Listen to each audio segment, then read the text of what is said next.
Hello guys, welcome to my YouTube channel let's cognize. आज हम discuss करेंगे MEG 10 English studies in India का block second beginnings of Indian English writing. इसकी हमारे पास है यूनिट सेकंड, जिसकी लास्ट वीडियो में हमने डिस्कस किया था डेरोजियो का nationalistic fervour, young Bengal movement और इंटेलेक्चुअल बायोग्राफी के बारे में।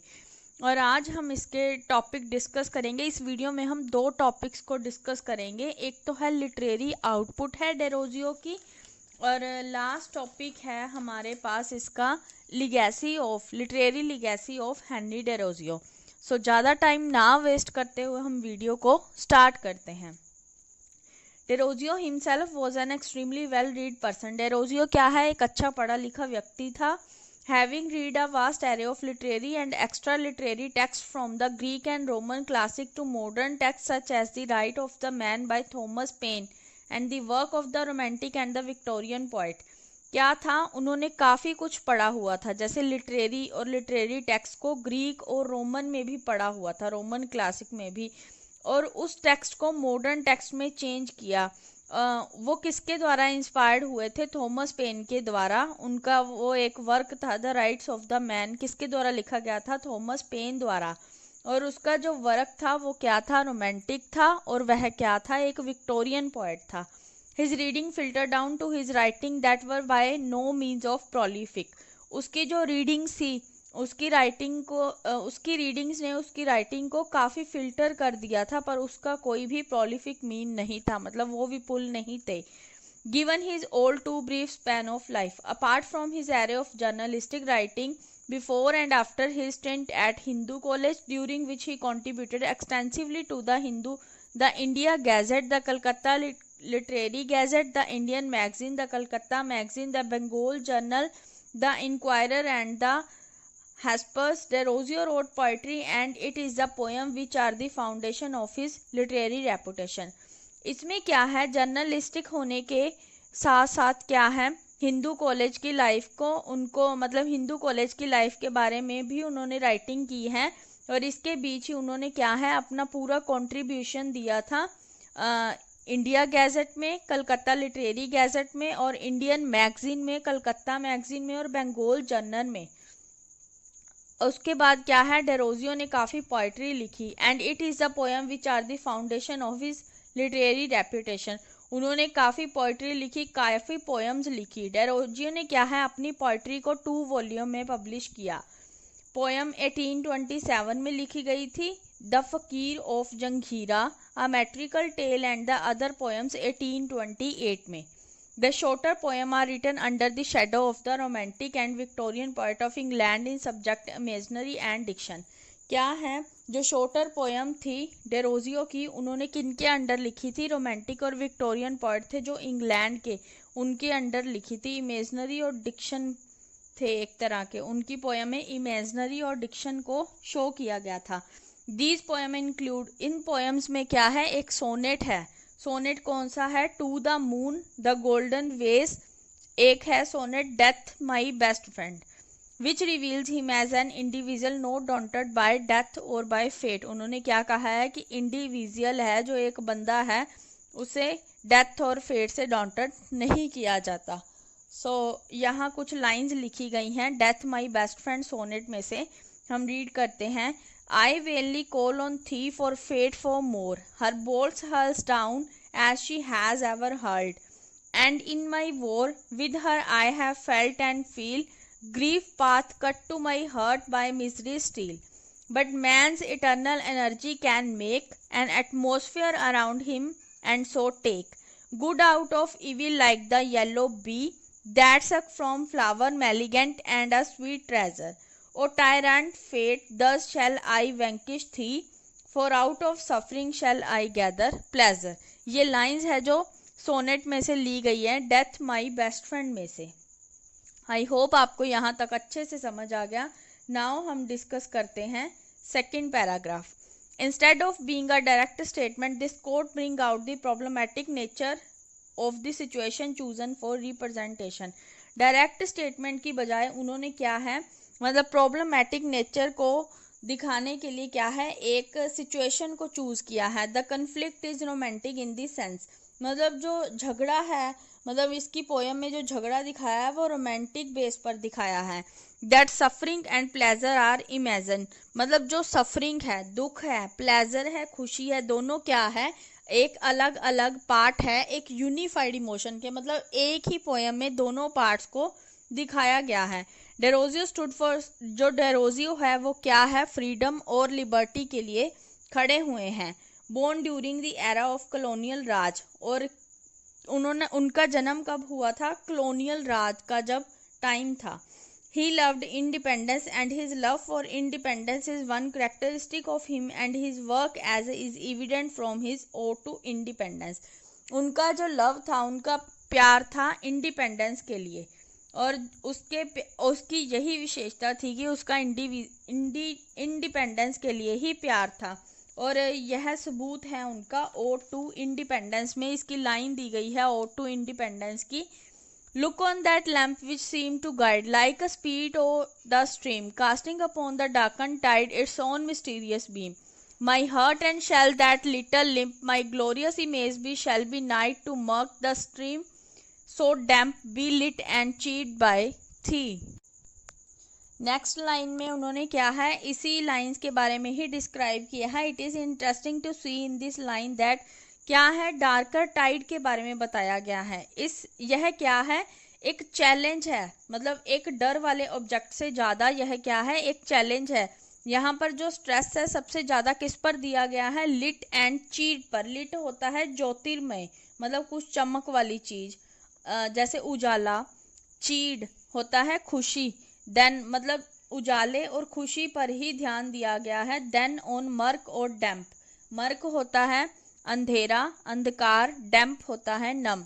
डेरोजियो एक ऐसी पर्सनैलिटी थी जिसने क्या कहा था, initiated the meeting of minds of the east and the west. उन्होंने एक लाइन भी लिखी थी, sound and seeds of the first western style movement on Indian soil.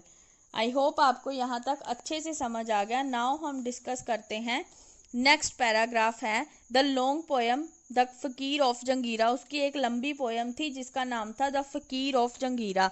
इसमें क्या है, बायरोनिक अफिनिटी को दिखाया गया है। बायरोनिक अफिनिटी होती है जीर्ण आत्मीयता को। It's narrative compasses the tragic life. इसमें क्या है, नुलिनी की ट्रेजिक लाइफ के बारे में बताया गया है, जो क्या थी, एक विधवा थी। उसे क्या है, एक पंडित चीफ ने क्या है, बचाया था फनरल से। हु फॉल, जिसको क्या था, प्यार हो गया था, मतलब उसे एक लड़के से प्यार हो गया था। पर नुलिनी को इस बात की सजा दी गई थी, मतलब सजा देनी चाहिए थी बंगाल्स के कुछ जेंटलमैन्स द्वारा। उन्हें क्या, कौन सी सजा देनी थी, आग में जलाना था, पर उसे बचाया गया था। She is carried away by फकीर। उसे किसके द्वारा बचाया गया था, फकीर द्वारा। हर फॉर्मर लवर, और किसके लिए, मतलब उसका एक लवर था और चीफ था। And she has a brief new lease of life. और यह क्या थी, नुलिनी की मतलब एक नई लाइफ की शुरुआत थी। और इस पोएम में से ही कुछ लाइंस ली गई हैं, बस आपने ये याद रखना है कि the fakir of Jungheera poem है, उसमें क्या है, फकीर द्वारा नुलिनी की ट्रेजिक लाइफ है, जो उसे क्या है, एक लड़के से लव हो गया था और इसी बात की सजा देने के लिए उसे क्या है, जलाया जाना था। उसे बचाया किसने था, एक फकीर ने बचाया था। और पोएम्स की लाइन ली गई है, and I would keep thee like a thought which memory in her temples keep, when every sorrow sinks to naught and all the past of misery sleep, और thus should thy bright image dear above my heart's warm altar sit. Now हम discuss करते हैं इसकी next line. But Nalini father is furious, and a raid against the fakir's stronghold follows, and he dies fighting. Her relatives, however, are determined to save her from this fate that they deem to worse than death. In the ensuing battle, the lover is killed, but not long after is joined in death by the heartbroken Nulini. Nulini rushes through the field and claps the body. क्या है, उन्होंने Nalini father के बारे में बताया है कि वो काफ़ी फ्यूरियस हैं, और उसे क्या है, मतलब उनके जो रिलेटिव थे उन्होंने निश्चित कर लिया था कि उसे क्या है, इस भाग्य से मतलब इस दुर्भाग्य से बचाना है नलिनी को। ये क्या है, मृत्यु से भी ज़्यादा भयानक है। और क्या है, उनकी लड़ाई में क्या हुआ, जो लवर था वो मारा गया और जो नलिनी का हर्ट था वो काफ़ी लंबे समय तक जुड़ नहीं पाया। इसमें कुछ लाइंस लिखी हुई है आगे, हम रीड करते हैं। As is she dreamed of him in her embrace but they who thought that life was tempting her breast and sought some answer from her heart to hush the doubt, found that its eloquence had all burned out. Now हम discuss करते हैं इसका second paragraph. Nulini has found her peace in blissful death in the arms of her dead lover. Nulini को क्या लगता था कि उसे खुशी मिलेगी अगर वो अपने पति की मतलब अपने लवर की बाहों में ही मरेगी। In this fast moving ideological daring tale divided into 2 cantos. क्या है, इसे 2 कैंटस में डिवाइड किया गया। डेरोजियो ने क्या है, इसे स्किलफुली एम्प्लॉय किया है। उन्होंने क्या है, मीटर सेट किए हैं मतलब मूड को डिस्क्राइब करने के लिए नैरेटिव के साथ। और उन्होंने क्या यूज किया है, 4 फुट कपलेट इएम्बिक को यूज किया है स्ट्रेटवर्ड नरेशन के लिए। बट उन्होंने क्या है, अडॉप्ट किया है स्लोअर टेम्पो, किसके लिए, डिस्क्रिप्टिव पैसेज के लिए। और अनापेस्टिक मीटर किसके लिए यूज किया है, spirited account of the battle, जो लड़ाई हुई थी उनके लवर और रिलेटिव्स के बीच। While the courses of the chanting priest and women round Nulini funeral pyre are in the Tokic and eclectic measure। क्या है, इस पैराग्राफ में हमें सारा दिखाया गया है कि किस तरह से डेरोजियो ने स्किलफुली मीटर्स को यूज किया था मतलब मूड के लिए नैरेटिव के साथ, और इएम्बिक 4 फुट कपलेट को यूज किया था स्ट्रेटफॉर्ड नरेशन के लिए। डिस्क्रिप्टिव पैसेज के लिए उन्होंने स्लोअर टेम्पो यूज किया था। ये था हमारे पास नेक्स्ट पैराग्राफ। आई होप आपको ये अच्छे से समझ आ गया। नाउ हम डिस्कस करते हैं। यहाँ तक इन्होंने दिखाया है कि द फकीर ऑफ जंगीरा जो पोयम है उसके बारे में दिखाया गया है। नेक्स्ट पैराग्राफ में हम डिस्कस करेंगे the enchantress of the cave. Enchantress होता है जादूगरनी। नाउ हम स्टार्ट करते हैं next paragraph. The other popular, इसकी पॉपुलर डेरोजियो की पोयम थी the enchantress of the cave, cast in the same dramatic mould. इसमें क्या है, कैरेक्टरिस्टिक पोर्शन को दिखाया गया, इसमें विशेषताएं बताई गई है द फकीर ऑफ जंगीरा की। ये क्या है, एक डिसीजिव बैटल है मतलब एक लड़ाई थी जो किनके बीच थी, मुस्लिम और हिंदू के बीच थी। किसके लिए थी लड़ाई, मास्टरी ऑफ इंडिया के लिए। जो नाजिम और मुस्लिम जनरल था वो क्या था, मतलब एन्चेंट्रेंस होता है जादूगरनी, मतलब जादूगरनी। और वो क्या कहते थे, वेदर ऑल इज वेल, मतलब सब कुछ क्या है, अच्छा है। विद हिज वाइफ जुमूली whom he has left behind। जुमीली थी उनकी वाइफ जिनको छोड़ दिया गया था काफी टाइम पहले। he find the youth who had accompanied him to battle has desert him and he proceed alone to the cave। in the cave discovered, वो गुफा में क्यों जाते हैं, जुमीली को ढूंढने के लिए जाते हैं जो उनकी वाइफ थी। who had accompanied him to battle disguised in male attire, जो क्या है मतलब जो जुमीली थी वो किन कपड़ों में गई थी, उनको मतलब मेल के कपड़े पहना रखे थे, जैसे एन्चेंट्रेंस के मतलब जादूगरनी वाले कपड़े पहना रखे थे। This is the sum and substance of the song of the enchantress appended to the narrative and the notes A to F जो नैरेटिव नोट्स है उसमें क्या दिखाया गया है, रीडिंग के वे को दिखाया गया है, out of the way reading दिखाया गया है, and an acquaintance with the several literature. और जो किससे बना हुआ है मतलब नोट्स है वो लिटरेचर को यूज करके बनाए गए हैं। Which exhibit the wide range of, जिसमें क्या है डेरोजियो की एग्जीबिशन के बारे में बताया गया है। Derozio poetic production all, Derozio की काफ़ी सारी पोएटिक प्रोडक्शन है बट उन्हें क्या है मतलब फिर भी हिंदू कॉलेज के द्वारा सीज्ड किया गया था, मतलब निकाला गया था कॉलेज से।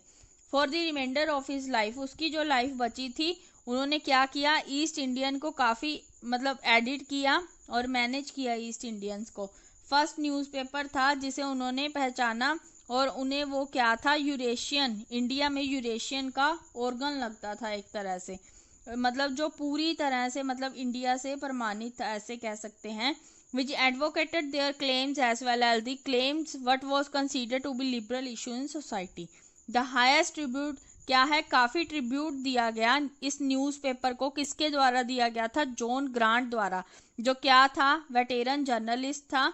When he said that whatever difference of opinion existed among his contemporary as the mode of conducting it, क्या उन्होंने क्या कहा है कि डेरोजियो के अलग अलग व्यूज है कंटेम्पोरेरीज पर और मोड ऑफ कंडक्टिंग पर। There could be none whatever as to the talent, the perfect honesty and the unfettered views of the editor. ये था हमारा पैराग्राफ, जिसमें क्या है, नेक्स्ट पोयम के बारे में डिस्कस किया गया है, द एन्चेंट्रेस ऑफ द केव। और लास्ट कुछ लाइंस में हमें डेरोजियो के बारे में बताया गया है, डेरोजियो के न्यूज़पेपर के बारे में बताया गया है। आई होप आपको यहाँ तक अच्छे से समझ आ गया। तो नाउ हम डिस्कस करते हैं next paragraph.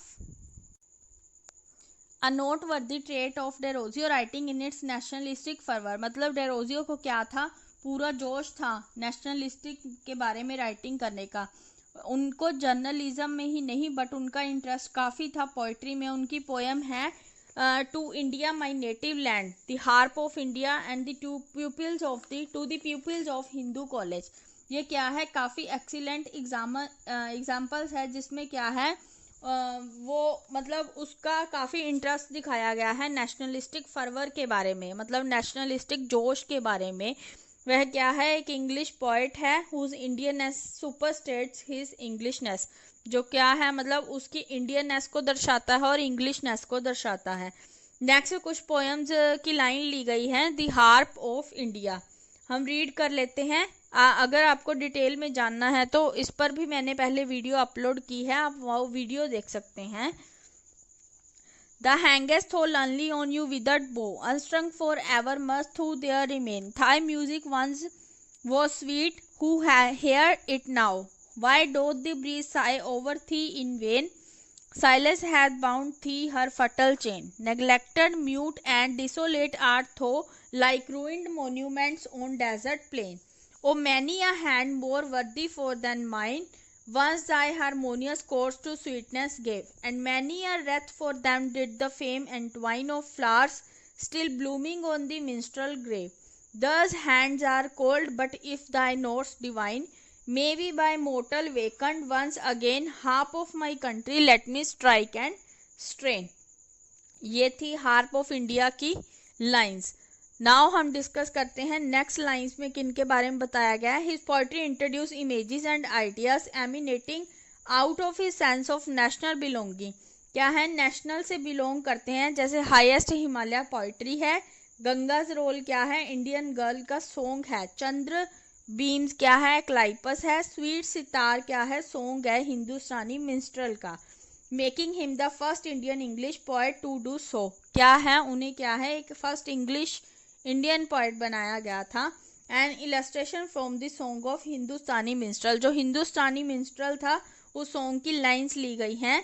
The surma tinged and tiny the black eye fringe, thee will sparkle like a star, with roses dress each ravens dress, my only loved Dildar. In Busra there is many a rose which many a maid may seek, but who shall find a flower which blows like that upon thy cheek? Like birds from land to land we will range, and with our sweet sitar our heart the same. Through words may change we will love and love दिलदार। ये था हमारे पास song की lines. We notice in this lines an amalgam of the Indian and European। इसमें क्या है, Indian और European के अमलगम मतलब मिश्रण के बारे में बताया गया है। Nature exist not in its objective but has got linked with the native tradition of projecting a mood at once individual and stylist. क्या है, उन्होंने क्या कहा है कि जो नेचर है इसके ऑब्जेक्टिव स्टेट में डिस्कस नहीं करता, इसके उद्देश्य में नहीं, बल्कि इसका किसके साथ लिंक है, प्रोजेक्टिंग अ मूड का, मतलब एक इंडिविजुअल का मूड क्या होता है, स्टाइल क्या होता है। आई होप आपको ये अच्छे से समझ आ गया। इसका 2.6 टॉपिक है Derozio literary output. So now हम डिस्कस करते हैं लास्ट टॉपिक है जो डेरोजियो का, the literary legacy of the Henry Derozio. I hope आपको अच्छे से समझ आ गया। बस ये हमारा थोड़ा सा टॉपिक रह गया 3 और 4 मिनट्स का, फिर हमारा ये जो डेरोजियो का टॉपिक है कंप्लीट हो जाएगा। Nothing proves Derozio influence over he student at Hindu college. क्या था जो उनका प्रभाव पड़ा था हिंदू कॉलेज के स्टूडेंट्स पर, उसको मतलब दिखाया नहीं गया था, मतलब कुछ भी प्रूफ नहीं हुआ था। so convincingly than the fact that he had to be dismissed from the service of Hindu college barely। तो क्या था, उन्हें हिंदू कॉलेज की सर्विस से मतलब जॉब से निकाल दिया गया था। barely 3 years after he joined its service because he motivated his student to be hostile to Hinduism and to establish custom of the country। क्या है, उन्हें 3 सालों बाद, मुश्किल से ही बस 3 साल में ही उन्हें क्या है निकाल दिया गया था कॉलेज से, क्योंकि वो स्टूडेंट्स को किस चीज़ के बारे में सिखा रहे थे, हिंदुइज्म से शत्रुता के बारे में सिखा रहे थे और उनके जो कस्टम्स थे उनका गलत यूज़ करना सिखा रहे थे। Some conservative Bengali gentlefolk brought the charges against the Derozio but his prosecution under this charges must equally have gladdened the conscientious British officialdom. क्या है, एक बंगाली जेंटल फोक था जिन्होंने क्या है डेरोजियो को चार्ज भी किया था इस मुकदमे के अंडर, बट क्या था, एक ब्रिटिश ऑफिशियल डोम था जो काफ़ी प्रभावित हुआ था डेरोजियो से। डेरोजियो ने ब्रिटिश ऑफिशियल डोम को क्या है इन्फ्लुएंस किया था।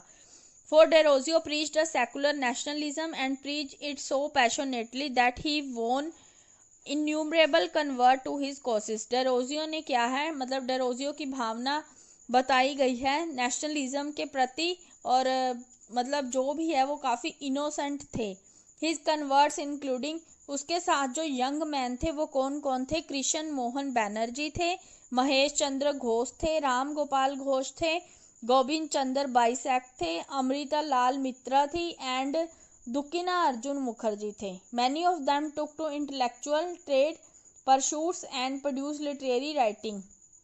क्या है, बहुत सारे लोग थे इनके साथ जो इंटेलेक्चुअली थे और जिन्होंने क्या थी लिटरेरी राइटिंग्स को बनाया था, प्रोड्यूस किया था, लिटरेरी राइटिंग को प्रोड्यूस किया था अपने मेंटर से काफ़ी प्रभावित होके, इन्फ्लुएंस होके। बट अनफॉर्चुनेटली, दुर्भाग्यवश क्या हुआ था, ये जो राइटिंग्स थी ज़्यादा देर तक सर्वाइव नहीं कर पाई। Although most of the young man in the question had tremendous influence in their chosen sphere of activity. बहुत सारे यंग मैन का क्या है इस पर काफ़ी प्रभाव पड़ा है जो एक्टिविटीज़ उन्होंने चूज़ की गई थी राइटिंग के लिए। Derozio inspiration come from the English romantic poet. Derozio को इंस्पिरेशन कहाँ से मिली थी, इंग्लिश रोमांटिक पोएट से मिली थी। हु कैस्टिगेट द ऑर्थोडॉक्स, जिन्होंने क्या है ऑर्थोडॉक्स को कैस्टिगेट किया था, मतलब रूढ़ीवादी को पीटा था। Restrictive nature of the neo classicist, और रूढ़ीवादी क्या थे, मतलब रेस्ट्रिक्टिव थे नियो क्लासिस्ट के। Derozio applied the radical English thought to the existing views in India. Derozio ने क्या है एग्जिस्टिंग व्यूज और थॉट्स के बारे में बताया है। In the individual case of Derozio, Derozio का क्या था इंडिविजुअल केस था, मतलब उनके अकेले पर। The secular nation of behaviour pose to threat to what was consider to the native Indian ethos. क्या है कंसीडर किया गया था धर्मनिरपेक्ष के बारे में। आई होप आपको ये वीडियो अच्छे से समझ आ गया। अगर आपको ये वीडियो अच्छे से समझ आ गया तो प्लीज़ मेरे चैनल को सब्सक्राइब कर देना और प्रेस कर देना बेल आइकन, ताकि आपको नोटिफिकेशन मिल जाए नेक्स्ट वीडियो की। तब तक के लिए thank you, bye bye, have a nice day. मिलते हैं नेक्स्ट वीडियो में।